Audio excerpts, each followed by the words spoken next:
तो पहले क्वेश्चन के साथ बढ़ते हैं आगे। पहला क्वेश्चन क्या कहता है कि यूटिलिटी के संदर्भ में निम्नलिखित में से कौन सा कथन जो है वो सही नहीं है। एचटेट 2023 का ये क्वेश्चन है।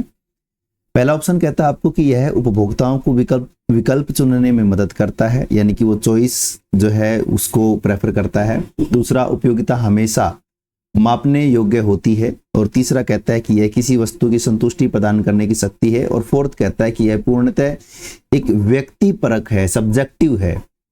ठीक है, तो आप बताएंगे कि कौन सा ऑप्शन आपको करेक्ट लग रहा है, क्योंकि हम जो है कंज्यूमर थ्योरी कंप्लीट करके आ चुके हैं और यहां से हमें क्वेश्चंस को अटेम्प्ट करने हैं।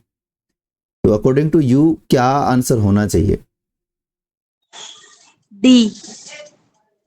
डी। और कोई बच्चा?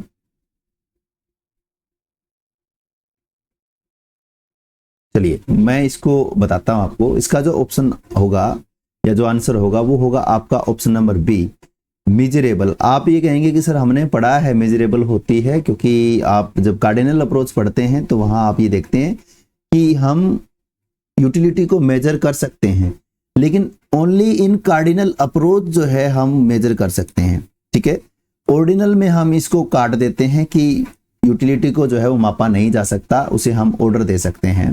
ठीक है, और रिवील्ड प्रेफरेंस जो है वहां आप जब देखते हैं तो आप वहां पाते हैं कि वहां पर जो है आपका बिहेवियरल जो है वो चीजों को मायने रखता है, यानी कि आपका जो बिहेवियर है, जो आपका व्यवहार है, उसके ऊपर फोकस किया जाता है। तो आपने पढ़ा था तब हमने पढ़ा था कि चॉइस को जब हम देखते हैं तो यहाँ पर हम गुड्स को देखेंगे, यहाँ हम जो है यूटिलिटी मेजरमेंट के मेथड को देखेंगे। ठीक है, तो यानी कि चॉइस में तो हमको ये मदद करता है, आपको पता है।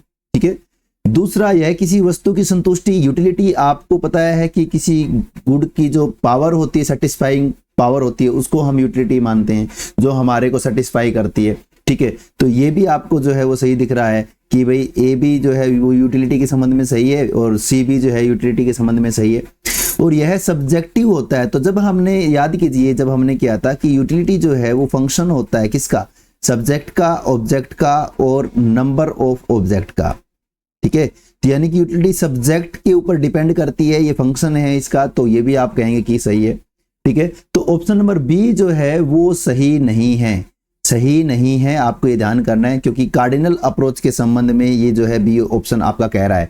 लेकिन ऑर्डिनल और रिवील्ड प्रेफरेंस में हम ये मान करके चलते हैं कि जो यूटिलिटी होती है वो मिजरेबल नहीं होती है। इसलिए यहाँ पर जो हमेशा शब्द यूज हुआ है, इस वजह से यहाँ ये ऑप्शन जो है आपका गलत हो जाता है। तो ऑप्शन नंबर बी जो है आपका यहाँ सही होगा। ठीक है, चलिए हम जो है इसका एक्सप्लेनेशन आप यहाँ देख सकते हैं कि ऑर्डिनल यूटिलिटी अप्रोच को अगर हम देखते हैं। यस, सब्जेक्टिव को एक बार थोड़ा सा एक्सप्लेन करिए सर। देखिए सब्जेक्टिव को मैं एक बार फिर से एक्सप्लेन कर देता हूं। देखिए मैंने आपको बताया था कि यूटिलिटी जो है, ठीक है ना, वो यूटिलिटी आपका फंक्शन होती है सब्जेक्ट का, ऑब्जेक्ट का और नंबर ऑफ ऑब्जेक्ट का। ठीक है, अब आप देखिए कि आप मान के चलिए कोई एप्पल है। ठीक है, उस एप्पल को एक तो आप परचेज कर रहे हैं, ए पर्सन परचेज कर रहा है, वही एप्पल, सेम एप्पल, एप्पल में कोई चेंज नहीं है, आप ये ध्यान करेंगे। यहाँ पे बी व्यक्ति जो है वो खा रहा है। ठीक है ना, अगर ए व्यक्ति अगर उस एप्पल को खा रहा है तो उसको जो यूटिलिटी आएगी वो अलग आएगी उस एप्पल से। ठीक है, सपोज करते हैं अपने को कि 10 यूटिल के बराबर उसको यूटिलिटी मिली, लेकिन जो बी पर्सन है अगर वो एप्पल खा रहा है तो उसको हो सकता है कि 2 ही आए, या हो सकता है कि 50 यूटिलिटी मिल जाए उसको। ठीक है ना, यानी कि मैं ये कह रहा हूं कि इस एप्पल में जो यूटिलिटी है वो तो एप्पल के अंदर है, वो तो ऐसे तो नहीं है ना कि अगर उसको ए खरीदेगा तो एप्पल अपने आप को चेंज कर लेगा। ठीक है, तो एप्पल में जो यूटिलिटी है वो तो एप्पल के अंदर ही है, लेकिन हम उस एप्पल से, मेरे को वो एप्पल जो है वो ज्यादा यूटिलिटी दे सकता है, आपको वो जो है वो कम दे सकता है। क्यों? क्योंकि हो सकता है कि मेरे को एप्पल पसंद हो। तो यूटिलिटी जो वो डिपेंड कर गई सब्जेक्ट के ऊपर। ठीक है, तो सब्जेक्ट टू सब्जेक्ट जो है वो डिफर कर सकती है और डिपेंड कर जाती है। तो यहां आप जो है वो आंसर आपका आ जाता है सो ऑप्शन नंबर बी, ठीक है। और आप यहाँ देख पा रहे हैं कि स्पष्टीकरण भी दिया गया है कि ऑर्डिनल यूटिलिटी अप्रोच के अनुसार उपयोगिता को संख्याओं में मापना संभव नहीं है, इसे केवल रैंक या वरीयता दी जा सकती है, ये आप समझते हैं, ठीक है। चलिए नेक्स्ट क्वेश्चन कहता है संतृप्ति बिंदु पॉइंट ऑफ स्टेटी या सैचुरेशन पर कुल उपयोगिता और सीमांत उपयोगिता की स्थिति क्या होती है। तो यहाँ आपको पता है कि पॉइंट ऑफ सैचुरेशन जब हम बात करते हैं, ठीक है, तो वहां पर आपका जो यस सर वो इंग्लिश वाला क्वेश्चन है क्या? सॉरी उपेंद्र, इंग्लिश का क्वेश्चन नहीं है, अभी मेरे पास सारे हिंदी के क्वेश्चन ही हैं, लेकिन नेक्स्ट टाइम मैं ट्राई करूंगा कि हिंदी और इंग्लिश दोनों क्वेश्चंस को हम रखें। मुझे भी प्रॉब्लम हो रहा है इसमें ये हिंदी के कारण। चलिए मैं थोड़ा सा इंग्लिश में बोल करके ट्राई करूंगा कि आपको समझ में आ जाए, ठीक है। पॉइंट ऑफ स्टेटी यानी कि सैचुरेशंस पर टोटल यूटिलिटी और मार्जिनल यूटिलिटी जो है उनकी क्या स्थिति होगी, कहाँ वो होंगे, ये वो कहना चाह रहे हैं, ठीक है। जब टोटल यूटिलिटी आपका जो है वो मैक्सिमम होता है, पॉइंट ऑफ स्टेटी, ठीक है, जब मैक्सिमम होता है तो जो आपका एमयू है वो कहाँ होता है, ठीक है ना। तो यहाँ आप देखते हैं जब टीयू और एमयू को आप निकालते हैं, यहाँ आप देखते हैं, ठीक है, टीयू आपका मैक्सिमम होता है और यहाँ आपका जो एमयू है वो 0 होता है ना। ये आपका जो पॉइंट है इसको बोलते हैं हम पॉइंट ऑफ सैचुरेशन, ठीक है। यहां पर एक पॉइंट आता है आपका, यहां पर जहां पर जो आपका कर्व है वो ऐसे अपने कर्वेचर को चेंज करता है, उसको हम बोलते हैं point of inflection, point of inflection, ठीक है। यहां पर आप जो है ये ध्यान करेंगे, जहां पर ये कर्व जो है अपना कर्व चेंज कर रहा है, ऐसे जाता है ना यहां से ये, ठीक है। तो यहां पर जो है आप ये कहेंगे पॉइंट ऑफ इन्फ्लेक्शन है। जहां पर ये मैक्सिमम होता है वहां पर पॉइंट ऑफ सैचुरेशन या पॉइंट ऑफ स्टेटी जो है वो होता है, और जहां पर पॉइंट ऑफ स्टेटी होता है वहां पर आपकी एमयू जो है वो 0 होती है। क्यों? क्योंकि वहां पर टीयू जो है आपका मैक्सिमम होता है, तो जहां पे टीयू मैक्सिमम होता है वहां पर आपका एमयू जो है वो 0 होता है, ठीक है। तो यहां से आपका जो है वो फर्स्ट स्टेज, ये आपका फर्स्ट स्टेज होता है, ये आपका सेकंड स्टेज होता है, और जब ये आपका टीयू जो है वो नीचे डाउनवर्ड फॉल होता है और एमयू आपका जब नेगेटिव होता है तो ये आपकी जो है वो थर्ड स्टेज होती है टोटल यूटिलिटी में, ठीक है। तो यहाँ आपको ये ध्यान करना है कि फर्स्ट स्टेज में इंक्रीजिंग रेट से चीजें बढ़ती हैं, टीयू जो है वो इंक्रीजिंग रेट से बढ़ता है, हर बार जो है वो ज्यादा से बढ़ता है। दूसरे वाले स्टेज के अंदर जो है वो डिक्रीजिंग रेट से बढ़ता है, ठीक है, और यहाँ वो कांस्टेंट होकर के फिर गिरना शुरू कर देता है टीयू, ठीक है। तो ये तीसरे स्टेज में जब प्रोडक्शन की बात आती है कि प्रोडक्शन जो है वो कौन सी स्टेज में किया जाता है, तो आप कहेंगे कि हमेशा सेकंड स्टेज में जो है वो प्रोडक्शन को किया जाता है। तो ऑप्शन नंबर बी जो है आपका यहाँ राइट हो जाता है, एमयू 0 होगा, टीयू जो है आपका अधिकतम होगा, ठीक है। तो यहाँ आप देख पा रहे हैं ऑप्शन नंबर बी जो है आपको जब उपभोक्ता को पूर्ण मतलब सेटिस्फेक्शन मिल जाती है, मैक्सिमम सेटिस्फेक्शन मिल जाती है, तो उसको हम जो है वो उसके सेटिस्फेक्शन पॉइंट से जानते हैं, इक्विलिब्रियम पॉइंट से जानते हैं, और इस बिंदु के ऊपर यानी कि इस पॉइंट पर जो मार्जिनल यूटिलिटी होती है वो आपकी 0 होती है, और जो आपका टोटल यूटिलिटी होता है वो अधिकतम यानी कि मैक्सिमम होता है, ठीक है। चलिए नेक्स्ट क्वेश्चन देखिए, क्वेश्चन नंबर 3 जो है वो क्या कहता है कि जैसे जैसे घरेलू आय में वृद्धि होती है, यानी कि जैसे जैसे आपका डोमेस्टिक इनकम जो है वो बढ़ता जाता है, ठीक है, तो जो फूड पर आप खर्च करते हैं, फूड के ऊपर जो भी आप स्पेंड करते हैं, एक्सपेंडिचर करते हैं, तो इनकम का जो परसेंटेज है वो आपका डिक्रीज करता जाता है, ठीक है। तो यह जो घटना है वो कौन से नियम को बताता है, यानी कि ये जो आपकी स्टेटमेंट है ये कौन से नियम को बता रही है, लॉ कौन सा लॉ जो है ये बात बताता है कि जैसे जैसे आपका डोमेस्टिक इनकम, जैसे जैसे आपकी इनकम जो है वो बढ़ेगी तो फूड के ऊपर होने वाला खर्च यानी कि जो नेसेसरी गुड्स के ऊपर होने वाला जो आपका खर्च है उसका प्रतिशत, उसका परसेंटेज आपका कम हो जाता है। तो ये 2024 एस्टेट में क्वेश्चन पूछा गया था। तो यहाँ आप ये देखते हैं कि हम यहाँ पर कंसेप्ट पढ़ते हैं एंजल का नियम यानी कि लॉ ऑफ एंजल, ठीक है। तो हमने पढ़ा था जब हमने नॉर्मल गुड्स के बारे में पढ़ा था कि यहाँ से यहाँ जब आपकी इनकम बढ़ती है तो यहाँ पर आप आईसीसी ड्रॉ करते हैं, और जब आप आईसीसी ड्रॉ करते हैं तो नीचे आप जो है ये कहते हैं कि जैसे जैसे इनकम बढ़ती है वैसे वैसे जो है आप ये चीज़ों को देखते हैं, तो डिमांड कर्व आपका यहाँ पर पॉजिटिव होता है। लेकिन इसी के साथ हमने यहाँ पर जो है की पॉइंट बनाए थे कि बिल्कुल नेसेसिटी गुड होगी तो वहां पे जो आपकी इलास्टिसिटी ऑफ डिमांड होगी वो लेस देन 1 होगी, ठीक है। आपका अगर कंफर्ट गुड है तो वहां पर इलास्टिसिटी ऑफ डिमांड जो आपकी इक्वल टू 1 है, और जहां पर आपका जो है लग्जरी गुड है तो वहां पे जो आपकी इलास्टिसिटी है वो ग्रेटर देन 1 है। तो यहाँ आप देखते हो कि फूड जो होती है, फूड यानी कि भोजन जो है वो आपका नेसेसिटी गुड है, तो वो ये बताता है कि प्राइस या मैं ये कहूँ कि इनकम ज़्यादा बढ़ेगी और क्वांटिटी डिमांड जो है वो कम होगी, मात्रा में जो है वो कमी होगी, ठीक है। तो यहाँ हम ये कह सकते हैं कि जैसे जैसे आय बढ़ेगी तो आपका जो कॉस्ट यानी कि जो खर्च है भोजन के ऊपर वो कम होता चला जाएगा, ठीक है। तो यहाँ आपकी जो गुड है वो नेसेसिटी गुड है, भोजन आपका नेसेसिटी गुड है। यहाँ आपको याद करना है कि ऑप्शन नंबर सी जो है एंजल लॉ या एंजल का नियम जो है आपका यहाँ राइट आंसर हो जाता है, ठीक है। तो यहाँ आपको ये ध्यान करना है। चलिए नेक्स्ट क्वेश्चन की ओर चलते हैं। आप यहाँ देख सकते हो कि 1857 के अंदर अनसर्ट एंजल ने बताया था कि आय बढ़ने पर भोजन जैसी आवश्यक वस्तुओं पर होने वाले व्यय का प्रतिशत हिस्सा कम हो जाता है, ठीक है। कैसे कम होता है आपको पता ही है, क्योंकि हमारी जो टोटल स्पेंडिंग है, जैसे हमारी इनकम बढ़ेगी हम ज़्यादा तो नहीं खाने लग जाएंगे, उतना ही खाएंगे, लेकिन हमारी इनकम बढ़ती चली जाएगी। तो इनकम बढ़ती चली जाने की वजह से हमारा जो खर्चा हो रहा है फूड के ऊपर उसका परसेंटेज जो है वो लगातार कम होता चला जाएगा, ठीक है। तो 1857 के अंदर ये कंसेप्ट एंजल ने दिया था, तो यहाँ आप इसको ध्यान रखेंगे। चलिए नेक्स्ट क्वेश्चन देखिए। क्वेश्चन नंबर 4 क्या कहता है कि ऑर्डिनल अप्रोच, यानी कि आपको पता है ऑर्डिनल अप्रोच जो है आपकी हिक्स एंड एलन ने दी थी, ठीक है ना। हिक्स एंड एलन, यहाँ आप ध्यान करेंगे, हिक्स एंड एलन ने जो है आपको आईसी कर्व दिया है। तो उसके तहत उपभोक्ता संतुलन यानी कि कंज्यूमर इक्विलिब्रियम की जो व्याख्या हम करते हैं, तो उसका सही क्रम क्या है, सही ऑर्डर क्या है, करेक्ट ऑर्डर क्या है, आपको ये ध्यान करना है। ये क्वेश्चन आया था यूजीसी नेट 2019 के अंदर, ठीक है। तो आपको पता है कि हम सबसे पहले जो है जब हमने कंज्यूमर थ्योरी को पढ़ा तो कंज्यूमर थ्योरी में सबसे पहले हमने जो है वो बजट लाइन को पढ़ा, ठीक है। तो बजट रेखा यानी कि आप ये कहेंगे पहले नंबर पे आपका आएगा बजट रेखा, ठीक है। ये नंबर ऐसे हैं 1 2 3 और 4, ठीक है। तो पहले नंबर पे आपका आएगा बजट रेखा, ठीक है। फिर आप देखते हो कि यहाँ आप जो बजट रेखा है उससे आप कीमतों को देखते हो, या आप ये कहेंगे कि बजट के बाद कीमतों को देखते हैं, या हम ये कहेंगे कि कीमतें देख करके बजट को देखते हैं।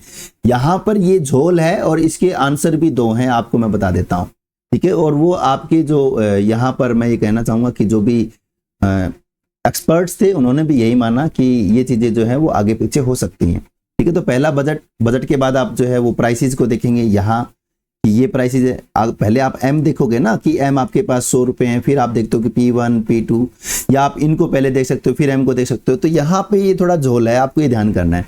तो पहले आप बजट को देखते हैं, बजट के बाद में आप जो है देखिए निश्चित आय और वस्तुओं की कीमतें देखते हैं, फिर आपका ऑप्शन नंबर 4 जो है वो आ जाएगा, ठीक है। और फिर आप जो है ये देखते हैं कि आपका जो संतुलन बिंदु है वो नहीं, फिर आप देखते हैं मान आईसी कर्व, ये आप देखेंगे आईसी कर्व, ठीक है। आप आईसी कर्व को देखेंगे, फिर आप इस पॉइंट को देखेंगे इक्विलिब्रियम पॉइंट को, ठीक है। तो यहाँ आपको ये समझ में आ गया कि पहले हम जो है बजट लाइन को देखेंगे, फिर आप जो है कीमतों को देखेंगे, या पहले आप कीमतों को देखेंगे फिर बजट लाइन को देखेंगे, फिर आप इंडिफरेंस कर्व को देखेंगे, और फिर इन दोनों का जो मीटअप पॉइंट है जहाँ ये एक दूसरे के स्लोप से टच कर रहे हैं वहाँ आप जो है संतुलन बिंदु को देखेंगे, ठीक है। तो यहाँ से आपका जो आंसर है वो आपका बन जाता है। आप ये देख सकते हैं कि 1 4 और 2 3 जो है शायद ये बन रहा है आपका 1 4 2 3, तो ऑप्शन नंबर डी जो है आपका यहाँ राइट आंसर हो जाता है, ठीक है। तो यहाँ आपको ये ध्यान कर लेना है, ठीक है। ये गलत हो गया है, यहाँ पे जो है आंसर की में गलत हो रखा है, बी सी नहीं आएगा। आप ये ध्यान करेंगे कि पहले आपकी बजट लाइन ही आएगी और उसके बाद ये सारी चीजें आएंगी, ठीक है। तो ऑप्शन नंबर डी जो है आपका यहाँ करेक्ट हो जाता है। चलिए नेक्स्ट करते हैं। क्वेश्चन नंबर 5 जो है वो क्या कहता है उदासीनता वक्र इंडिफरेंस कर्व के संदर्भ में उपभोक्ता संतुलन की आवश्यक शर्तें क्या है, ठीक है ना। इंडिफरेंस कर्व में जो है आप जब कंज्यूमर इक्विलिब्रियम को देखते हैं तो वहां पर कौन सी कंडीशंस हैं जो बहुत ही जरूरी हैं, कौन सी कंडीशंस हैं, ठीक है। तो आपने देखा था कि हमने जब बजट लाइन को पढ़ा तो बजट लाइन का जो स्लोप था Px/Py, या हमने इसको रखा था P1/P2, ठीक है ना, एक ही बात है। तो ये आपने देखा था कि बजट लाइन का स्लोप, और उसके बाद में हमने उसको इक्वल कर दिया था जो आपका mu1/mu2, या इसको हम mux या muy बोलते हैं। आईसी कर्व के स्लोप के बराबर कर दिया था। तो पहली कंडीशन ये थी, तो इसको हम फर्स्ट ऑर्डर कंडीशन बोलते हैं, ये आपको ध्यान करना है। ये आपकी फर्स्ट ऑर्डर कंडीशन है, ठीक है, फर्स्ट ऑर्डर कंडीशन है। उसके बाद सेकंड ऑर्डर कंडीशन जो है आप यहाँ पर देखते हैं, जब सेकंड ऑर्डर कंडीशन की बात हम करते हैं तो वहां हम ये देखते हैं कि जो आपका आईसी कर्व है वो कन्वेक्स टू ओरिजिन होना चाहिए, ठीक है, कन्वेक्स टू ओरिजिन होना चाहिए, ठीक है। तो यहाँ आपको ये दोनों चीजें जो है ध्यान करनी है। तो ये कहता है कि आईसी कर्व का जो ढाल है, जिसको हम MRS भी बोलते हैं, यानी कि MUX बाय MUY को, ठीक है ना, हम क्या बोल सकते हैं, हम बोल सकते हैं MRS XY, ठीक है। तो MRS XY बोल सकते हैं। तो ये आपका MRS है, ठीक है, यानी कि MUX MUY जो है वो रेखा की ढाल PX PY के बराबर होनी चाहिए। तो पहली कंडीशन, फर्स्ट ऑर्डर कंडीशन, ये फुलफिल कर रहा है। दूसरा ये कहता है कि संतुलन के बिंदु पर उदासीनता यानी कि इंडिफरेंस कर्व मूल बिंदु यानी कि ओरिजिन की ओर क्या हो, कन्वेक्स टू ओरिजिन होना चाहिए। तो ये भी आपका सही है। तो यहाँ हम ऑप्शन नंबर सी जो है कथन 1 और 2 दोनों सही हैं, हमारा यहाँ राइट आंसर हो जाता है, ठीक है। तो यहाँ आप ये दोनों चीजों को देखेंगे तो यहाँ आप देखते हैं कि ऑप्शन नंबर सी जो है आप यहाँ देख पा रहे हैं कि ये फर्स्ट ऑर्डर कंडीशन है आपकी, ठीक है, जिसमें आप इस फ्रैक्शंस को देख पा रहे हैं। और फिर आपकी जो ये सेकंड ऑर्डर कंडीशन है जहां आप जो है ये कहते हैं ये डिमिनिशिंग MRS होना चाहिए। इसका मतलब क्या है, डिमिनिशिंग MRS का मतलब क्या है, देखिए मैं आपको बता रहा हूं कि जैसे ही आप ये कर्व को बनाते हैं, ये देखिए आईसी कर्व को, ठीक है, तो जब आप आईसी कर्व को बनाते हैं तो आप सपोज करेंगे आप इस कोई पॉइंट पर हैं और आप ये ले रहे हैं, x1 की इतनी मात्रा ले रहे हैं और x2 की इतनी मात्रा ले रहे हैं, ठीक है। अब आपने इतना छोड़ दिया तो आपको इतना ही मिला, ये देखिए थोड़ा सा मिला आपको। आप अब की बार भी उतना ही छोड़ रहे हैं लेकिन आपको जो है वो ज्यादा मिल रहा है। अब की बार भी जो है आप उतना ही छोड़ रहे हैं लेकिन अब की बार आपको और ज्यादा मिल रहा है, ठीक है। तो यानी कि आपका जो छोड़ना है वो देखिए पहले जो था वो इतना था, फिर जो है वो इतना हुआ और फिर जो है वो इतना हुआ, है ना। तो हर बार आपको सेम छोड़ने पे ज्यादा मिल रहा है। तो मैं ये कह सकता हूं कि अगर मेरे को सेम चाहिए तो मेरे को छोड़ना कम पड़ेगा, जिसको हम बोलते हैं डिमिनिशिंग MRS, यानी कि मार्जिनल रेट ऑफ सब्स्टिट्यूशन क्या कर रहा है, डिमिनिश कर रहा है, ठीक है। तो इस वजह से आपका जो आईसी कर्व है वो कन्वेक्स टू ओरिजिन बनता है, ठीक है। तो आपको यहाँ पे एक कंसेप्ट ध्यान करना है क्या, कि कन्वेक्स टू ओरिजिन कब होगा, जब आपका डिमिनिशिंग MRS होगा, ठीक है। फिर आपका एक स्ट्रेट लाइन बनता है आईसी कर्व, जब स्ट्रेट लाइन बनता है तो आप कहेंगे कि वहां पर जो हमारा MRS होगा वो कांस्टेंट होगा, ठीक है ना, वो क्या होगा, कांस्टेंट होगा। और जब आप ये कहेंगे कि हमारा आईसी जो है वो कनकेव है तो क्या होगा, तो आप कहेंगे इंक्रीजिंग जो है MRS हमारे को देखने को मिलेगा, ठीक है ना, इंक्रीजिंग MRS। क्लियर है बात। तो यहाँ आपको ये ध्यान कर लेना है, इन 3 चीजों पर आपको फोकस करना है। चलिए नेक्स्ट क्वेश्चन पर चलते हैं। नेक्स्ट क्वेश्चन जो है वो क्या कह रहा है, क्वेश्चन नंबर 6 कह रहा है कि यदि इफ कंज्यूमर जो है इनकम, ठीक है ना, इंक्रीजेज, अगर उपभोक्ता की आय जो है वो बढ़ती है और वह एक्स वस्तु की कम मात्रा खरीदना शुरू कर देता है।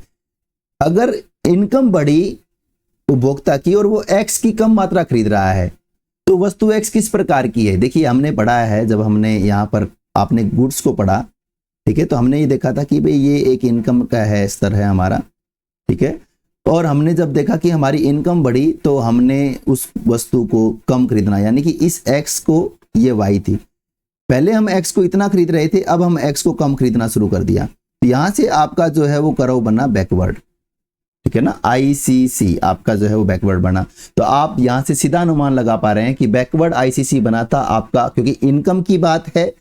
मैंने आपको बताया था कि इनकम की बात होगी तो वहां पे 2 ही गुड्स की बात होगी, नॉर्मल गुड्स और इंफीरियर गुड्स की बात होगी, ठीक है। और दूसरा ये बैकवर्ड बन रहा है, तो बैकवर्ड बन रहा है तो आप कहेंगे कि यहाँ पर आपका आंसर आ जाएगा ऑप्शन नंबर बी, जिसको हम घटिया वस्तु या इंफीरियर गुड्स कहते हैं। ये हम पढ़ करके आ चुके हैं, ठीक है। तो यहाँ आपका ऑप्शन आ गया ऑप्शन नंबर बी, ठीक है। आप यहाँ देख पा रहे हैं कि घटिया वस्तु के मामले में आय प्रभाव ऋणात्मक होता है और आय बढ़ने पर उपभोक्ता इनका उपभोग कम करके अच्छी वस्तुओं की ओर शिफ्ट हो जाता है। तो कई बार जो ये क्वेश्चन है, आप जब नेक्स्ट क्वेश्चन देखेंगे तो वहां पर आपसे ये ICC भी पूछ लिया जाता है कि ICC कैसा बनता है। तो आपको ये ध्यान करना है कि इंफीरियर गुड के मामले में ये जो है बैकवर्ड बैंड बनता है, ठीक है। चलिए नेक्स्ट क्वेश्चन की ओर चलते हैं। नेक्स्ट क्वेश्चन हमारा क्या कहता है, कहता है गिफन वस्तुओं या के संदर्भ में मांग का नियम जो है विफल हो जाता है, क्योंकि, ठीक है ना, गिफन गुड्स के मामले में ऐसा क्यों होता है कि लॉ ऑफ डिमांड जो है वो हमारा फेल हो जाता है। एस्टेट 2021 का जो है ये क्वेश्चन है, ठीक है। आपको यह ध्यान करना है कि देखिए क्या कहता है, धनात्मक प्रतिस्थापन प्रभाव ऋणात्मक आय प्रभाव से अधिक होता है, ठीक है, तो आपको पता है कि जब हम गिफन गुड्स को पढ़ करके आए थे तो वहां पर इनकम इफेक्ट स्ट्रॉन्ग था। उसने इनकम इफेक्ट स्ट्रॉन्ग होने की वजह से क्या हुआ, उसने जो सब्स्टिट्यूशन इफेक्ट है उसको भी ओवरकम कर लिया था। हमने ये चीज पढ़ी थी, आपको याद आना चाहिए, ये चीज आपको ये रिमाइंड हो गई। ठीक है, तो आप ध्यान कीजिए कि धनात्मक प्रतिस्थापन प्रभाव जो है वो धनात्मक नहीं होता, वो हमेशा ही क्या होता है, ऋणात्मक होता है। एक बात तो आपको ये क्लियर कर लेनी है। दूसरा देखो, ऋणात्मक आय प्रभाव प्रतिस्थापन प्रभाव से अधिक शक्तिशाली होता है। यस, ठीक है, तो आप ये कहेंगे ऑप्शन नंबर बी जो है हमारा यहाँ करेक्ट हो जाता है। हमने ये पढ़ा है, आप इसको रिमाइंड कर पा रहे होंगे। चलिए, ऑप्शन जो है आपका बी है यहाँ पर राइट आंसर होगा। ठीक है, गिफन वस्तुओं के संबंध में ऋणात्मक आय प्रभाव इतना मजबूत होता है कि वह प्रतिस्थापन प्रभाव को पीछे छोड़ देता है और इसी कारण कीमत घटने पर इनकी मांग घटने लगती है और इस पर मांग का नियम लागू नहीं होता है। आपने ये देखा है। ठीक है, चलिए नेक्स्ट क्वेश्चन की ओर बढ़ते हैं। नेक्स्ट क्वेश्चन नंबर 8 जो है वो क्या कहता है, एक उपभोक्ता का इंडिफरेंस कराओ यानी कि आईसी मूल बिंदु की ओर कन्वेक्स क्यों होता है। ठीक है, अभी पीछे पढ़ करके आए हम कि मूल बिंदु और कन्वेक्स क्यों होता है। एस्टेट 2023 में भी ये क्वेश्चन पूछा गया है और 24 में भी ये क्वेश्चन जो है वो पूछा गया है। अभी थोड़ी देर पहले हम बना करके आए थे कि आईसी जो है वो कन्वेक्स टू ओरिजिन होगा। क्यों? क्योंकि यहां पर हम देखते हैं कि घटती सीमांत प्रतिस्थापन यानी कि डिमिनिशिंग एमआरएस होती है। ठीक है, तो ऑप्शन नंबर बी जो है आपका यहाँ राइट आंसर हो जाता है कि आपकी घटती सीमांत प्रतिस्थापन दर के कारण जो आपका इंडिफरेंस कर्व होता है वो कन्वेक्स टू ओरिजिन बनता है। यहाँ पर वापिस से मैं उन तीन चीजों को दोहराने की प्रयत्न करूंगा, कोशिश करूंगा। देखिए, डिमिनिशिंग एमआरएस की वजह से कन्वेक्स बनेगा। ठीक है, और अगर कांस्टेंट एमआरएस है तो आपका स्ट्रेट लाइन बनेगा। ठीक है, अगर इंक्रीजिंग एमआरएस है तो आपका क्या बनेगा, कनकेव बनेगा। ठीक है, यानी कि यहां पर आपका बनेगा आईसी ऐसा, यहां पर आपका आईसी बनेगा स्ट्रेट लाइन और यहां पर आपका आईसी बनेगा ऐसा। ठीक है, तो ये तीनों ही आईसी आप देखते हैं। चलिए नेक्स्ट क्वेश्चन पर चलते हैं। नेक्स्ट क्वेश्चन जो है हमारा वो क्या कहता है, यहां से आप इस चीज को पढ़ सकते हैं। चलिए, क्वेश्चन नंबर 9 कहता है कि अगर कंज्यूमर सरप्लस की बात करें तो इसका जो प्रतिपादन है सबसे पहले किसने किया था और इसे वैज्ञानिक रूप किसने दिया था। क्योंकि हम अभी कंज्यूमर सरप्लस हमने नहीं पढ़ा है तो शायद आप इसका आंसर नहीं कर पाएंगे, लेकिन कंज्यूमर सरप्लस का जो कंसेप्ट है वो दिया था हमारे डॉक्टर मार्शल ने। ठीक है, 1890 में उनकी बुक आई थी प्रिंसिपल ऑफ इकोनॉमिक्स। ठीक है, प्रिंसिपल ऑफ इकोनॉमिक्स, इसमें इन्होंने दिया था डॉक्टर मार्शल जो हैं वो, और साथ में ड्यूपिट जी जो हैं, ड्यूपिट। ठीक है, इन दोनों ने मिलकर के ये कंसेप्ट दिया था। तो ऑप्शन नंबर सी जो है आपका यहाँ राइट आंसर हो जाता है। इसकी एक्सप्लेनेशन जो है आप यहाँ देख सकते हैं। क्या कहता है उपभोक्ता बचत का सिद्धांत। आपको पता है कि जो हम देना चाहते हैं, जितना हम एक्सपेक्टेड हैं देने के लिए, और जो वास्तव में हम देते हैं यानी कि विलिंगनेस टू पे माइनस एक्चुअल पे जो है वो आपकी उपभोक्ता बचत का कंसेप्ट कहता है। ठीक है, इसको हम जब पढ़ेंगे तो बड़ा ध्यान से पढ़ेंगे, बहुत अच्छे से पढ़ेंगे और आपको ये सब समझ में आएगा। लेकिन अभी आप ये देखिए कि ये कंसेप्ट दिया था 1844 में जे ड्यूपिट ने, और उसके बाद अल्फ्रेड मार्शल जी ने, इन्होंने 1890 में इसको व्यवस्थित रूप प्रदान किया था। तो जो देने वाले हैं वो 1844 में ड्यूपिट जी हैं और उसके बाद अल्फ्रेड मार्शल जी ने इसको फर्दर जो है आगे और जो है इसको मैनेज कर दिया, इसको एक साइंटिफिक वे जो है वो प्रदान कर दिया। ठीक है, चलिए नेक्स्ट क्वेश्चन की ओर बढ़ते हैं। क्वेश्चन नंबर 10 क्या कहता है, प्रकट अधिमान सिद्धांत यानी कि रिवील्ड प्रेफरेंस थ्योरी किसके द्वारा दी गई थी। आपको पता है, हम पढ़ चुके हैं। ये आपका यूजीसी नेट में पूछा गया क्वेश्चन है। 2020 में 22 में जो है ये क्वेश्चन आपका रिपीट हुआ। तो आप पढ़ते हैं जे.आर. हिक्स कार्डिनल अप्रोच, नहीं, जे.आर. हिक्स जो आप देखते हैं, जे.आर. हिक्स की जब हम बात करते हैं तो ऑर्डिनल अप्रोच की बात करते हैं। ठीक है, तो जे.आर. हिक्स ने ऑर्डिनल अप्रोच दी थी, अल्फ्रेड मार्शल जी ने जो है वो कार्डिनल अप्रोच दी थी, पॉल सैमुअल्सन ने जो है बिहेवियरिस्ट अप्रोच दी है, यानी कि जिसको हम रिवील्ड प्रेफरेंस थ्योरी के नाम से जानते हैं। तो आपका option number C Paul Samuelson जो है आपका यहाँ राइट आंसर हो जाता है। ठीक है, इन्होंने 1938 में 1938 में ये अप्रोच दिया था, 1938 में, ये आपको ध्यान कर लेना है। आगे जो है क्या एक्सप्लेनेशन है हम देख लेते हैं। कहता है पॉल सैमुअल्सन ने 1938 में रिवील्ड प्रेफरेंस थ्योरी दी थी। इसे उपभोक्ता व्यवहार का थर्ड अप्रोच भी माना जाता है, जो उपभोक्ता के वास्तविक बाजार व्यवहार यानी कि एक्चुअल मार्केट बिहेवियर पर आधारित है, इसलिए इसको बिहेवियरल अप्रोच जो है ये कहा जाता है। ठीक है, चलिए नेक्स्ट क्वेश्चन की ओर बढ़ते हैं। नेक्स्ट क्वेश्चन, हिक्सियन और मार्शलियन मांग वक्र के संदर्भ में कौन सा कथन सत्य है। देखिए, आपने मार्शल का जो है कार्डिनल अप्रोच का डिमांड देखा आपने, हिक्स यानी कि ऑर्डिनल अप्रोच से जो डिमांड है वो देखा, ठीक है। और यूजीसी नेट में 2024 में ये क्वेश्चन जो है वो पूछा गया कि कौन सा कथन जो है वो सत्य है। कहता है मार्शलियन मांग वक्र केवल प्रतिस्थापन प्रभाव को मापता है। हिक्सियन मांग वक्र को कंपनसेटेड डिमांड कर्व भी कहा जाता है क्योंकि इसमें आय प्रभाव को हटा दिया जाता है, ठीक है। सामान्य वस्तुओं के लिए मार्शलियन मांग वक्र हिक्सियन से कम लॉसदार होता है, इन दोनों में कोई अंतर नहीं होता। तो आपको पता है कि इन दोनों में अंतर होता है। और हिक्सियन मांग वक्र को हम कंपनसेटेड डिमांड कर्व कहते हैं। कंपनसेटेड डिमांड कर्व का क्या मतलब है, देखिए ये जो हिक्स है वो ये ऐसा मानते हैं कि जो भी कोई व्यक्ति है अगर उसकी इनकम बढ़ जाती है, यानी कि उसका रियल इनकम अगर बढ़ जाता है, ठीक है, तो मैं यहाँ आपको थोड़ा सा डायग्राम से इसको समझाने की कोशिश करूंगा। जब आप देखते हैं कि ये आपका जो है वो बजट लाइन है और इस बजट लाइन के ऊपर आप जो है यहाँ आईसी कर्व के ऊपर चीजों को देख रहे हैं, ठीक है, यानी कि ये कंज्यूमर इक्विलिब्रियम का पॉइंट आ गया। आप ये पाते हैं कि आपकी वस्तुओं की जो कीमत है वो कम हो गई x1 की, तो आपका जो डिमांड है ये सॉरी बजट लाइन है वो आपका यहाँ आ जाएगा, स्लोप चेंज हो जाएगा।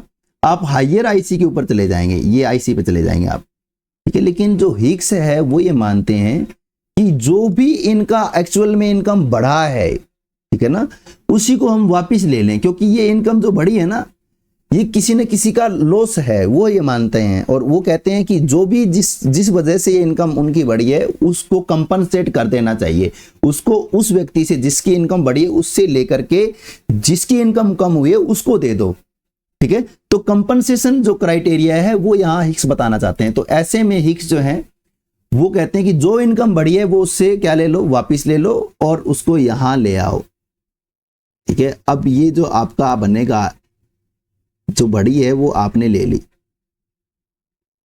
ठीक है। मैं इसको जो है थोड़ा सा सही और सीधी लाइन करने की कोशिश करूं। तो यहां आप देख रहे हैं कि ये इस पॉइंट पे आ जाता है, ठीक है। तो पहले वो इस पॉइंट पर इक्विलिब्रियम में था, फिर वो इस पे गया, हिक्स के कंपनसेशन की वजह से उसके ऊपर टैक्स लगाए गवर्नमेंट या फीस चलान जो भी है वो उससे जो भी उसकी इनकम बढ़ी है वो इनकम उससे वापस ले लेगी। उससे जब वापस ले लेगी तो वो इस पॉइंट से इस पॉइंट के ऊपर आ जाएगा, ठीक है ना, एफ पॉइंट के ऊपर आ जाएगा, यहां आ जाएगा। लेकिन आप देखेंगे कि हिक्स में जो है आप ये देखेंगे कि वो इस IC1 से पिछले सेम IC के ऊपर चला जाता है, ठीक है।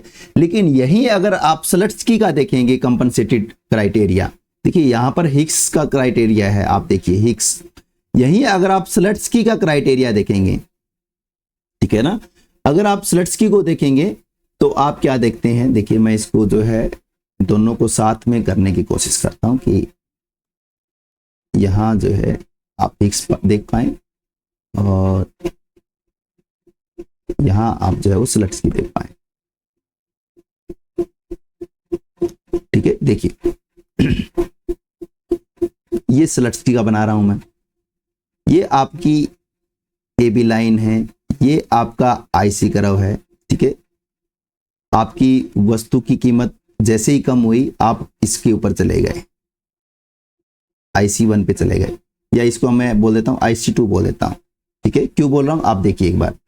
फिर क्या हुआ कि हमने ये देखा कि जो कंपनसेशन की वजह से सरकार इसे वापस ले लेती, इसकी इनकम बढ़ी हुई इनकम इससे वापस ले लेगी, तो वो यहां से जाएगा, ये वाले पॉइंट से वो यहां आ जाएगा जो आपको मैंने करवाया है, ठीक है। और जब वहां से आ जाएगा तो वो यहां पर एक अलग IC पे आ जाएगा जिसको हम IC1 बोल रहे हैं। तो पहले वाला तो था आपका IC, फिर आप चले गए IC2 पे, लेकिन जो कंपनसेशन की वजह से गवर्नमेंट ने उससे वापस ले लिया, फिर भी वो जो है हाइयर IC के ऊपर रह जाता है। सलट्सकी ये मानते हैं कि वो हाइयर IC पे चला जाता है, हिक्स ये मानता है कि IC कर्व जो है वो सेम रहता है, ठीक है।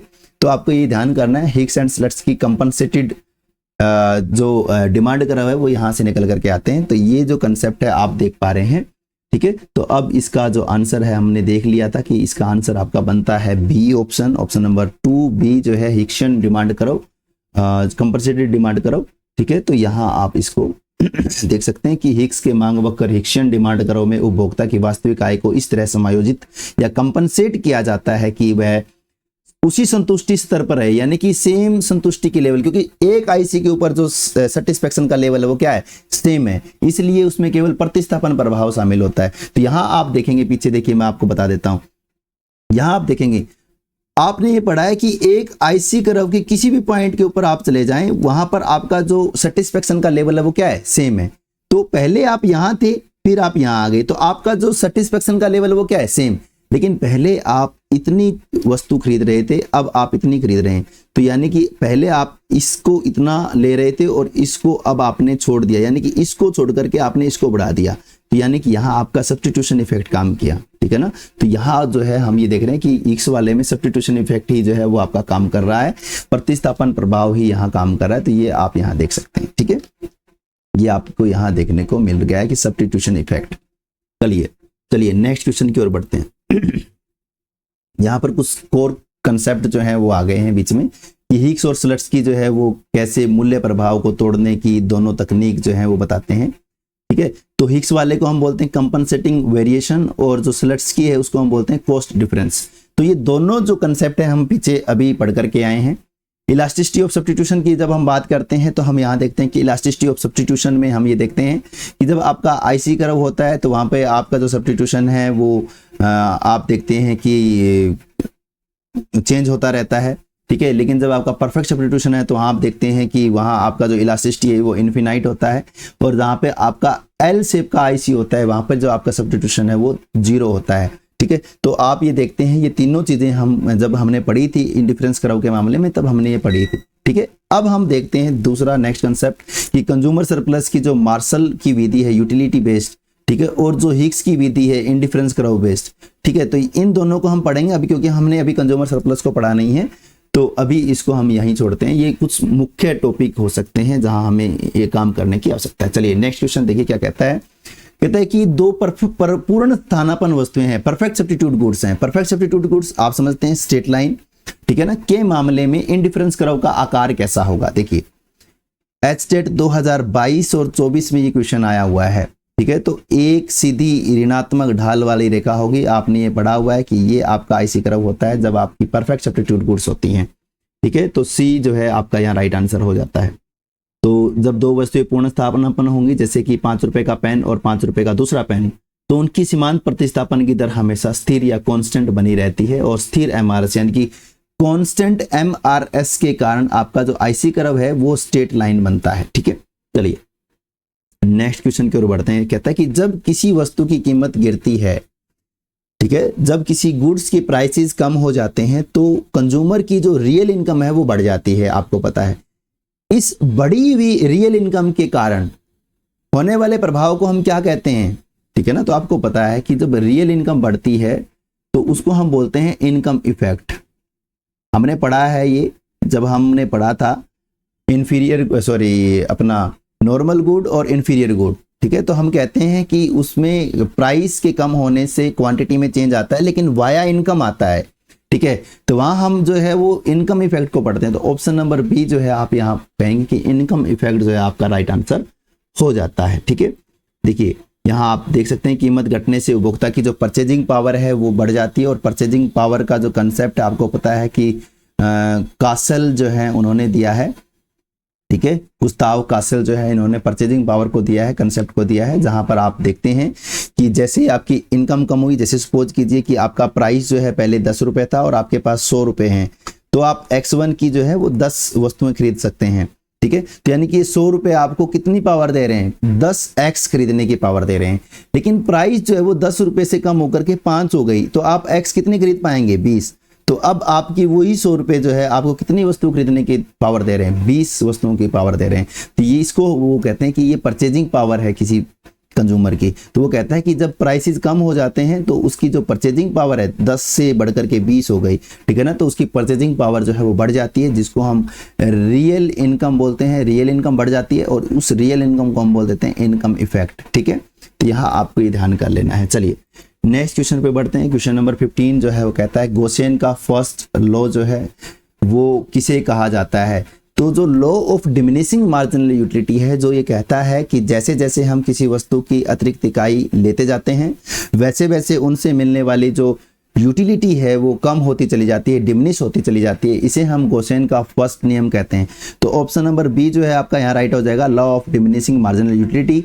लेकिन जो आप ऊपर देख रहे हैं सम सीमांत उपयोगिता का नियम, law of equi marginal utility, इसे जो है गोसेन का सेकंड नियम कहा जाता है। Law of equi marginal utility, इसे जो है गोसेन का सेकंड नियम कहा जाता है। आपको ये ध्यान करना है, इसे जो है गोसेन का सेकंड नियम कहा जाता है, इसे जो है फर्स्ट नियम कहा जाता है। ठीक है, तो मांग का नियम आपको पता है, डॉक्टर मार्शल ने दिया। उपभोक्ता बचत का जो सिद्धांत है वो भी डॉक्टर मार्शल जो है आ जाते हैं। ठीक है, चलिए नेक्स्ट क्वेश्चन की ओर बढ़ते हैं। पहले इसका आंसर देख लेते हैं, क्या कहता है कि स्पष्टीकरण जर्मन अर्थशास्त्री एच गोसेन ने 1854 में कब दिया? 1854 में जो है यह नियम दिया कि जैसे जैसे हम किसी वस्तु की मानक इकाइयों का लगातार उपभोग करते जाते हैं, वैसे वैसे अगली इकाई से मिलने वाली जो MU है वो घटती चली जाती है। ठीक है, चलिए नेक्स्ट क्वेश्चन देखते हैं। क्वेश्चन नंबर 16 जो है वो क्या कहता है? स्लट्सकी के प्रतिस्थापन प्रभाव के संदर्भ में कौन सा कथन सही है? तो आपको पता है, जब हमने अभी थोड़ी देर पहले जो है वो स्लट्सकी को पढ़ करके आए थे हम कि ये IC होता है, फिर ये चला जाता है आगे IC पे चला जाता है, फिर वापस से IC,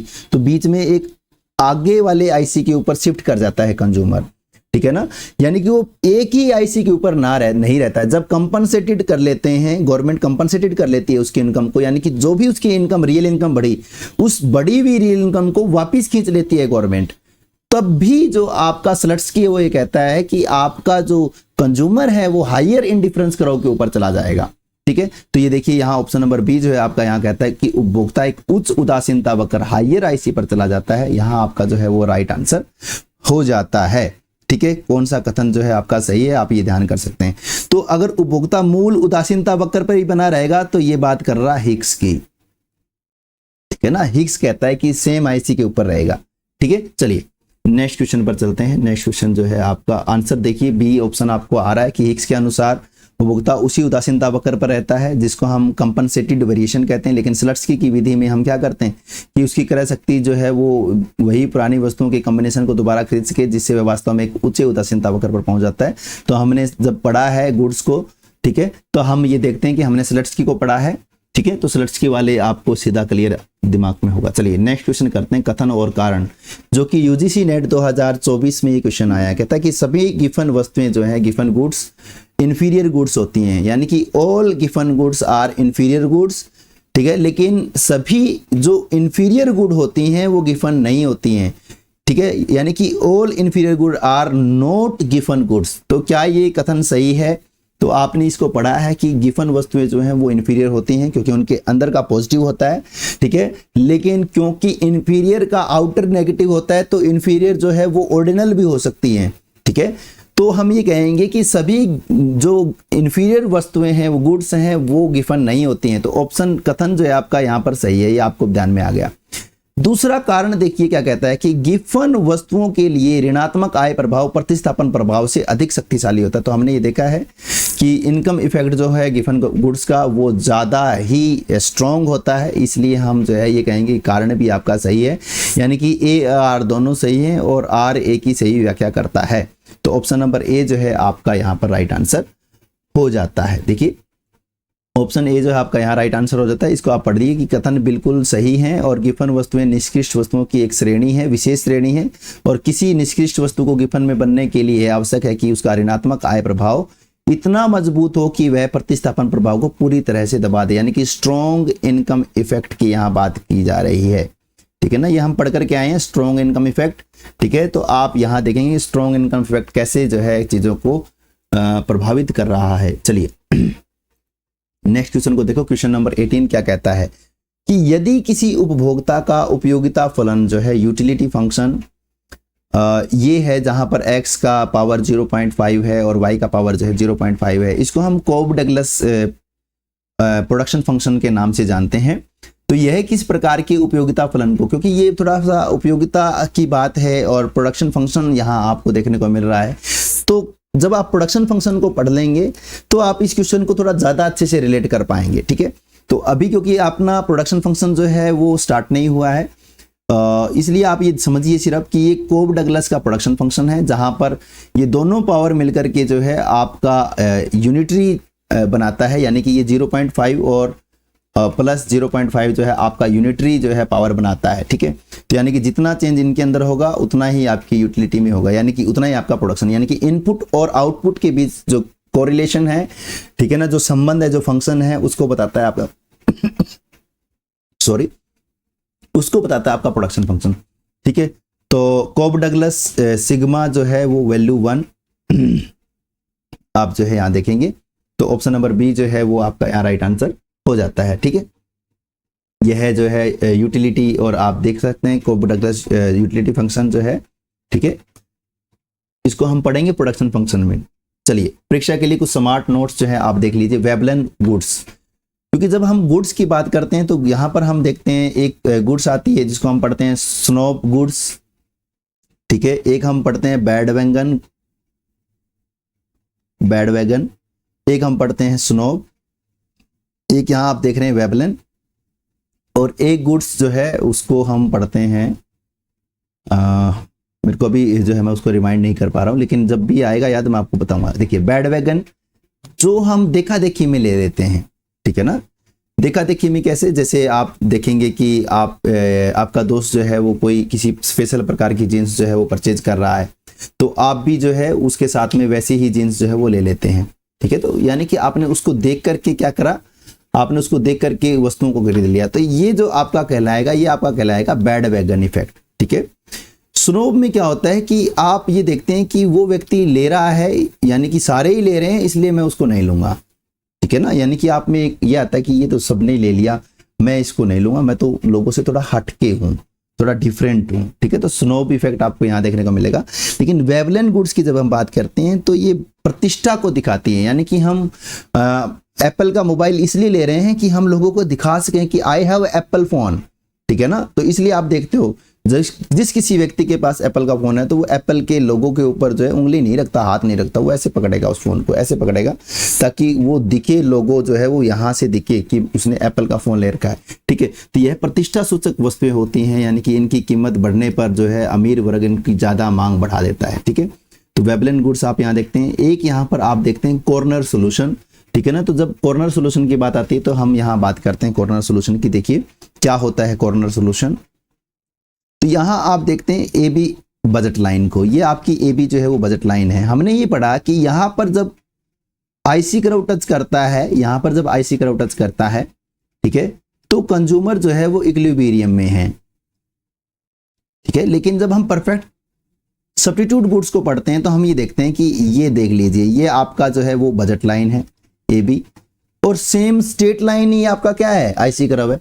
तो वो आईसी कर्व क्या हो सकता है, वो आप ये कह सकते हो कि सर वो यहाँ टच कर सकता है इस पॉइंट पे, यानी कि इस पॉइंट पे टच करता है जहां पर ए जो है वो 0 ली गई है और बी को जितनी यूनिट है बी की, यानी कि आप मान करके चलिए यहाँ 5 यूनिट है, तो सारे की सारी 5 यूनिट जो है बी की ली गई है।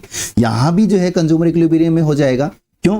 क्योंकि यहां पर आपका बजट भी आपको अलाउ कर रहा है और आपका आईसी कर्व भी आपको जो है वो हार्ट भी आपको अलाउ कर रही है। तो इसको बोलते हैं कॉर्नर सॉल्यूशन, ठीक है ना, कॉर्नर सॉल्यूशन बोल देते हैं इसको। ये यहां भी हो सकता है, ये ऐसे भी हो सकता है, ये आईसी कर्व आपका ऐसे भी हो सकता है, क्योंकि यहां भी तो आप जो है केवल अकेली और अकेली ए को सारी खरीद सकते हो और बी को 0 कर सकते हो। यानी कि हम ये कहेंगे कॉर्नर सॉल्यूशन के अंदर जो है 2 गुड्स के बजाय एक गुड्स को 0 कर दिया जाता है और दूसरी गुड को कंप्लीट खरीदा जाता है, और वहां पर जब कंज्यूमर इक्विलिब्रियम में होता है तो उसे हम कॉर्नर सॉल्यूशन कहते हैं, ठीक है ना। तो उसे हम जो है वो कॉर्नर सॉल्यूशन कहते हैं। देखिए यहां जो है आप पढ़ेंगे इसको कि कोना समझौता जो है वो आपका क्या है, ठीक है। कहता है कि जब उपभोक्ता जो है वो संतुलन बिंदु पर केवल एक ही वस्तु खरीदता है और दूसरी वस्तु की मात्रा क्या हो जाती है, 0 होती है, तो यह तब होता है जब उदासीनता वक्र बजट रेखा से कम झुका हुआ हो या सीधी रेखा हो, ठीक है ना। तो आप ये देख सकते हैं कि कॉर्नर सॉल्यूशन जो है वो क्या होगा, जहां पर एक वस्तु को 0 मान लिया जाता है और दूसरी वस्तु को जो है वो पूरा परचेज किया जाता है, ठीक है। लेकिन सब्स्टिट्यूट गुड्स के मामले में ध्यान से समझना बच्चों कि सब्स्टिट्यूट गुड्स के मामले में क्योंकि आपका आईसी कर्व ना ही तो वाई एक्सिस को टच कर सकता ना ही एक्स एक्सिस को टच कर सकता, इसलिए सब्स्टिट्यूट गुड्स के मामले में कॉर्नर सॉल्यूशन जो है वो आपका पॉसिबल नहीं होगा। चलिए नेक्स्ट क्वेश्चन देखिए, ट्रांजिटिविटी एंड कंसिस्टेंसी। आपने रिवील्ड प्रेफरेंस में ये दोनों कंसेप्ट को पढ़ा है, ट्रांजिटिविटी एंड कंसिस्टेंट, ठीक है। तो कंसिस्टेंट का मतलब होता है कि आप ए को प्रेफर कर रहे हैं बी के मुकाबले, तो आप ए को प्रेफर कर रहे हैं सी के मुकाबले, यानी कि आप दोनों ही कंडीशन में ए को प्रेफर कर रहे हैं, ठीक है। तो ये तो आपकी कंसिस्टेंसी है।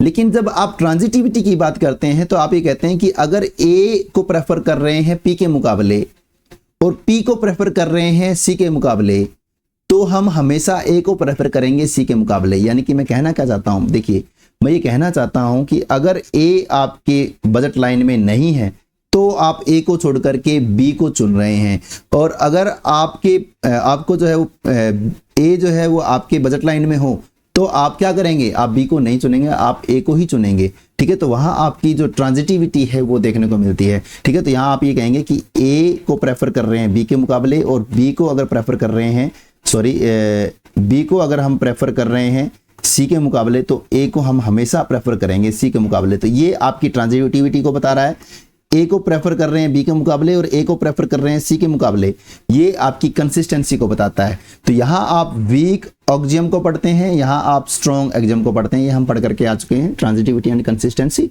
ठीक है, चलिए नेक्स्ट क्वेश्चन की ओर बढ़ते हैं। नेक्स्ट क्वेश्चन आपका क्वेश्चन नंबर 19 क्या कहता है, सम सीमांत उपयोगिता का नियम, law of equi marginal utility के अनुसार, ठीक है, एक उपभोक्ता जो है अधिकतम संतुष्टि प्राप्त करता है जब, देखिए law of equi marginal utility यानी कि गोसेन का सेकंड नियम, गोसेन सेकंड लॉ।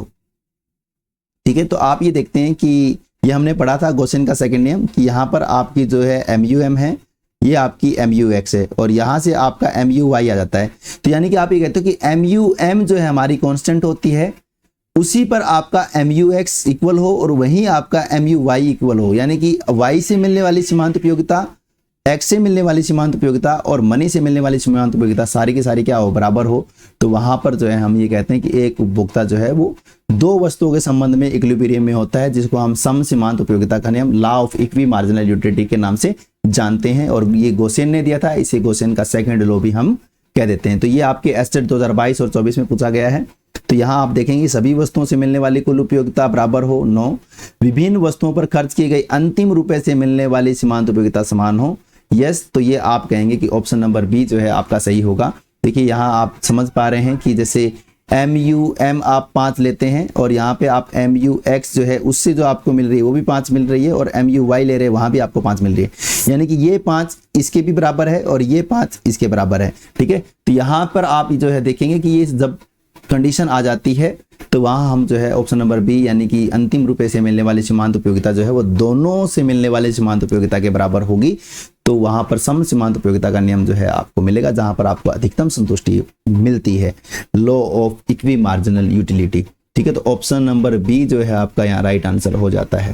ठीक है, तो ये आप देख पा रहे हैं MUX फ्रैक्शन आप देखते हैं, यहाँ पर आप ऐसा देखते हैं कि MUX by PX is equal to MUY by PY is equal to MUM। ठीक है, तो ये आपने देखा है, ये कंडीशन आपने देखी, ये हमने पढ़ा था, तो ये कंडीशन जो है यहाँ फुलफिल होती है। चलिए नेक्स्ट क्वेश्चन पर चलते हैं। क्वेश्चन नंबर 20 जो है वो क्या कहता है, कहता है कि एक सामान्य वस्तु नॉर्मल गुड के लिए PCC यानी कि प्राइस कंजप्शन का जो है उसका ढाल कैसा होता है, क्योंकि आपका जो नॉर्मल गुड्स है वो नॉर्मल गुड्स जो है आपकी ऑर्डिनरी गुड्स होती हैं, तो आपको ये ध्यान है। ठीक है, तो आपने देखा था कि यहाँ आप देखते हैं कि ये आपकी बजट लाइन है, यहाँ आपका जो है IC कर्व बन रहा है, फिर आप जो है ये देखते हैं कि आपकी इनकम जो है बढ़ जाती है, तो आप जो है नेक्स्ट IC पे चले जाते हैं, यहाँ आपका बनता है PCC। ठीक है, तो आपने देखा कि PCC आपका क्या है, यहाँ पे पॉजिटिव स्लोप होता है, तो यहाँ आपका ऑप्शन नंबर डी यानी कि सामान्यतः धनात्मक अपवर्ड स्लोपिंग, ठीक है, या पॉजिटिवली स्लोप्ड जो है आप यहाँ देखते हैं। ठीक है, क्लियर है बात। तो यहाँ आपका ऑप्शन नंबर डी यानी कि सामान्य वस्तुओं के मामले में जब किसी एक वस्तु की कीमत घटती है तो उपभोक्ता उसकी मांग बढ़ा देता है। आपको पता है इसके परिणाम स्वरूप बढ़ने वाला PCC वक्र जो है आमतौर पर नीचे की ओर दाईं ओर अपवर्ड स्लोपिंग बढ़ता है। ठीक है, चलिए नेक्स्ट क्वेश्चन की ओर चलते हैं। नेक्स्ट क्वेश्चन क्या कहता है, उपभोक्ता की बचत कंज्यूमर सरप्लस की जब हम बात कर रहे हैं तो मार्शल का सिद्धांत जो है वो किसके ऊपर आधारित है। तो आपको पता है कि जब हम कंज्यूमर सरप्लस की बात करते हैं, ठीक है, तो कंज्यूमर सरप्लस में हम यूटिलिटी की बात करते हैं। ठीक है ना, कि भाई उसको जो है वो मैक्सिमम यूटिलिटी मिल रही है, उपभोक्ता को जो है यूटिलिटी ज्यादा, यूटिलिटी के संदर्भ में पढ़ते हैं हम कंज्यूमर सरप्लस को। ठीक है, तो ये एस्टेट 21 और 24 में ये क्वेश्चन आए हुए हैं, ये आया हुआ है। ठीक है, तो यहाँ आपको पता है कि जब हम पढ़ रहे थे मार्शल को, तो हमने पढ़ा था मार्शल को कि वहां पर आपका जो यूटिलिटी है मनी का वो क्या हो जाता है, कांस्टेंट हो जाता है। ठीक है, पीछे भी हम इक्वी मार्जिनल और ये पढ़ करके आए हैं। तो मुद्रा की जो सीमांत उपयोगिता है MUM क्या रहती है, यहाँ पर स्थिर रहती है। ठीक है, तो ऑप्शन नंबर बी जो है आपका यहाँ हो जाता है। मार्शल कार्डिनल अप्रोच, और कार्डिनल अप्रोच में हमने यूटिलिटी को ऐसे ही पढ़ा था, आप याद कीजिए। ठीक है, उदासीनता अगर इंडिफरेंस कर्व की बात है तो ऑर्डिनल अप्रोच, और ऑर्डिनल अप्रोच की बात है तो यानी कि हिग्स एंड एलन की बात है। ठीक है, ये ध्यान करेंगे। चलिए, तो ऑप्शन नंबर जो 2 है, बी है, वो आपका यहाँ राइट हो गया। प्रोफेसर अल्फ्रेड मार्शल ने अपने उपभोक्ता बचत के सिद्धांत में यह माना था कि मुद्रा की जो सीमांत उपयोगिता है MUM हमेशा स्थिर रहती है, ताकि मुद्रा को उपयोगिता मापने के एक स्थिर पैमाने के रूप में उपयोग किया जा सके। क्यों माना था उन्होंने, ये बात इसमें लिख दी। हालांकि हिग्स ने बाद में इस मान्यता की आलोचना की, क्योंकि ऑर्डिनल अप्रोच जो है वहां आप देखते हैं। चलिए नेक्स्ट क्वेश्चन की ओर बढ़ते हैं। नेक्स्ट क्वेश्चन कहता है, यदि दो वस्तुएं हैं और वो पूर्ण रूप से पूरक है, यानी कि परफेक्ट कॉम्प्लीमेंट गुड्स हैं, तो उनके बीच जो सीमांत प्रतिस्थापन दर है MRS है, वो क्या होगी। तो देखिए, आपको ये पता है कि जब आप पढ़ते हैं परफेक्ट कॉम्प्लीमेंट्री गुड्स, तो आपका IC कर्व जो है वो बनता है L शेप, है ना, हम पढ़ करके आए हैं L से बनता है। तो यहाँ आप देखेंगे कि ये कोई आपका है तो आप कहेंगे कि सर यही हम ले रहे हैं, ये है तो भी आपका उतना ही है, ये है तब भी आपका उतना ही है। ठीक है, यानी कि ये छोड़ने पर आपको यहाँ कुछ भी नहीं मिला। ठीक है, तो यहाँ पे दो कंडीशन हो सकती हैं। एक तो आपकी जो है वो MRS जो है वो 0 हो सकती है। ठीक है, अगर मैं इस कंसेप्ट को लूँ कि 0 बटे कुछ आपका आंसर आ रहा है, तो यहाँ पर आपका जो है वो एक 0 और एक इन्फिनाइट, ये हो सकता है। ठीक है ना, तो यहाँ आप देखेंगे ऑप्शन नंबर C, शून्य या अपरिभाषित यानी कि इनफिनाइट जो है आप यहाँ कहेंगे, तो ऑप्शन नंबर C जो है आपका यहाँ राइट आंसर हो जाता है। ठीक है, तो ये हम पढ़ करके भी आए हैं, डायरेक्ट क्वेश्चन जो है ये पूछे जाते हैं। चलिए देखिए, पूर्ण में आप देखते हो कि ये MRS आपका क्या होता है, 0 होता है और L से बनता है। चलिए नेक्स्ट क्वेश्चन की ओर बढ़ते हैं। नेक्स्ट क्वेश्चन नंबर 23 जो है क्या कहता है, निम्नलिखित कथनों पर विचार कीजिए। UGC नेट 2022 का क्वेश्चन जो है वो हम देख रहे हैं। हिग्स की जो प्रतिस्थापन विधि है, जिसको सतिपूरक परिवर्तन विधि कंपनसेटेड वेरिएशन मेथड कहा जाता है। ठीक है, तो प्रतिस्थापन विधि है, इसको ही कहते हैं। यस, आप ये देख रहे हैं। स्लट्सकी वाले को हम कोस्ट डिफरेंशिएट मेथड कहते हैं। यस, ये दोनों ही जो है सत्य हैं। हम पीछे ही ये क्वेश्चन करके आए हैं, वहीं से हम इसको आंसर कर पा रहे हैं। ठीक है, तो ऑप्शन नंबर C जो है आपका यहाँ राइट हो जाता है। कथन 1 और 2 दोनों सत्य हैं। ठीक है, देखिए, चलिए देखिए, यहाँ पर आप देख पा रहे हैं। तो यहाँ आप देखते हो कि वहाँ हिग्स कहता है कि आप सेम IC पर उसी IC के ऊपर रहते हो, और स्लट्सकी कहता है कि आप जो है नए IC पर चले जाते हो, जिससे जो है आपका जो पुराना कॉम्बिनेशन भी आप खरीद सकते हो, लेकिन पुराने के अलावा भी आप जो है लागत अंतर की वजह से सब्स्टिट्यूशन कर लेते हो। आप उसको छोड़ करके नए IC पे जाने की वजह से आपको जो है वो ज़्यादा सेटिस्फेक्शन मिलती है। ठीक है, तो वो यहाँ ये बात जो है वो प्रेफर करते हैं। अब आ जाता है आपका क्वेश्चन नंबर 24 जो है आज का लास्ट क्वेश्चन है। क्या कहता है, पॉल सैमुअल्सन के प्रकट अधिमान सिद्धांत यानी कि रिवील्ड प्रेफरेंस थ्योरी में उपभोक्ता के व्यवहार को क्या माना गया है। ठीक है, तो आप यहाँ से देखेंगे कि वीक ऑर्डरिंग और स्ट्रॉन्ग ऑर्डरिंग हमने पढ़ा था। ठीक है, गैर तार्किक माना गया है, क्या माना गया है, तो आप देखते हैं कि ये नेट 24 में आया क्वेश्चन है। ठीक है, तो आपको ऑप्शन मिल गया है कि स्ट्रॉन्ग ऑर्डर पर है। हिग्स का जो है आपका ऑर्डिनल मेथड वो आपका वीक ऑर्डरिंग पे है। ये आपको ध्यान करना है कि जो आपका हिग्स एंड एलन के जो आप IC कर्व पढ़ते हैं वो आपके वीक ऑर्डरिंग को बताता है। ठीक है, और जो आपका सैमुअल्सन है वो आपके स्ट्रॉन्ग ऑर्डरिंग को बताता है। ठीक है, तो ये आपको ध्यान कर लेना है। तो यहां पर स्ट्रॉन्ग ऑर्डरिंग का मतलब आपकी ट्रांजिटिविटी। ठीक है, क्लियर है ना। तो इसलिए सैमुअल्सन जी ने जो है वो आपका वीक ऑर्डर और स्ट्रॉन्ग ऑर्डर ये दोनों परिभाषित किए। वीक ऑर्डर इसलिए परिभाषित किया क्योंकि ऑर्डिनल मान था, तो उसने इसको परिभाषित करके इसकी जो कमियां हैं उसको हटा करके इसको प्रेफर करने की बात की थी। ठीक है, तो स्ट्रॉन्ग ऑर्डरिंग की बात करता है, तो यहाँ आपका जो है ये राइट आंसर हो जाता है। तो आज जो है हमारे सारे क्वेश्चन अटेम्प्ट हो गए हैं, जितने भी क्वेश्चन थे हमने सारे अटेम्प्ट कर लिए हैं। तो चलिए, किसी बच्चे का कोई क्वेश्चन हो तो वो अभी पूछ सकता है, नहीं तो आज की जो वीडियो है उसको हम समाप्त करते हैं।